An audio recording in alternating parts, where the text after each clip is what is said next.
Rasulullah SAW pernah bersabda, gak boleh kita iri ataupun cemburu kecuali kepada dua orang ini. Salah satu di antara dua orang ini adalah orang yang Allah berikan harta yang berlebih, kemudian dia menghabiskan harta itu di jalan Allah SWT. Ini orang yang layak kita cemburui. Bahkan ini termasuk di antara rasa cemburu yang berpahala malah. Jadi artinya kalau misalnya kita cemburu kepada orang kayak gini, kita dapat pahala dari rasa cemburu kita, apalagi kalau kita meniru. Makanya dulu di antara para sahabat miskin pernah ada yang curhat ke Nabi gini, ya Rasulullah, orang kaya itu memborong pahala. Kata Nabi, kaifa dzalik? Gimana maksudnya? Kalau kami sholat, mereka sholat. Kalau kami puasa, mereka puasa. Kalau kami zikir, mereka zikir. Kalau kami baca Quran, mereka baca Quran. Tapi kalau mereka sedekah, kami nggak bisa sedekah. Sehingga mereka memborong pahala. Nabi tersenyum, artinya memang Nabi senang dengan kecemburuan ini. Artinya di antara kita tuh memang harus punya sifat cemburu kepada kebaikan, bukan kepada kekayaannya tetapi kepada sedekahnya. Untuk itu, saya pengen terus mengajak teman-teman sekalian, jamaah sekalian, yuk kita jadikan sedekah sebagai hobi kita, sebagai amal istiqomah kita sampai akhir hayat kita. Berapapun yang bisa kita berikan, tapi ada rasa ingin memberi lebih. Nah, bagaimana cara biar sedekah ini menjadi pahalanya berlipat ganda? Pahalanya bukan hanya seangka yang kita berikan, maka bersedekahlah secara jama'i, secara berkelompok, berjamaah, jangan sendiri.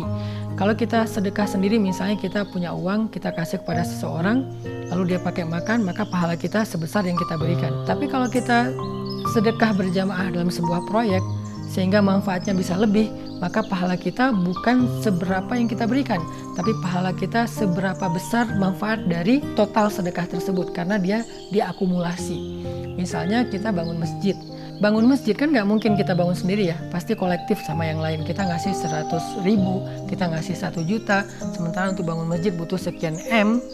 Sebutlah kayak Masjid Rohilah, kita butuh dana sekitar 4 miliar. Sekarang kita baru selesai 2 miliar, masih setengah lagi. Maka uang kita tuh cuma 1 juta, tapi kebutuhan dananya tuh 4 miliar.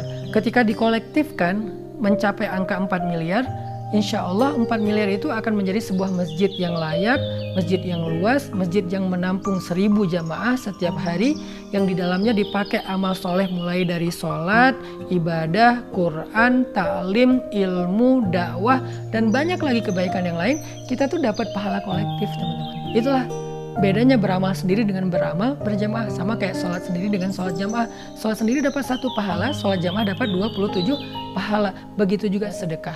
Kalau kita sedekah sendiri, uang kita kasih kepada orang yang membutuhkan, baik, dan kita dapat pahala dari sedekah itu. Tapi kalau kita sedekah berjamaah untuk sebuah proyek, baik itu membangun masjid, membangun sekolah, menyantuni anak yatim atau orang miskin, tapi sifatnya jamaah, kita dapat pahala dari kebermanfaatan yang lebih besar itu secara kolektif.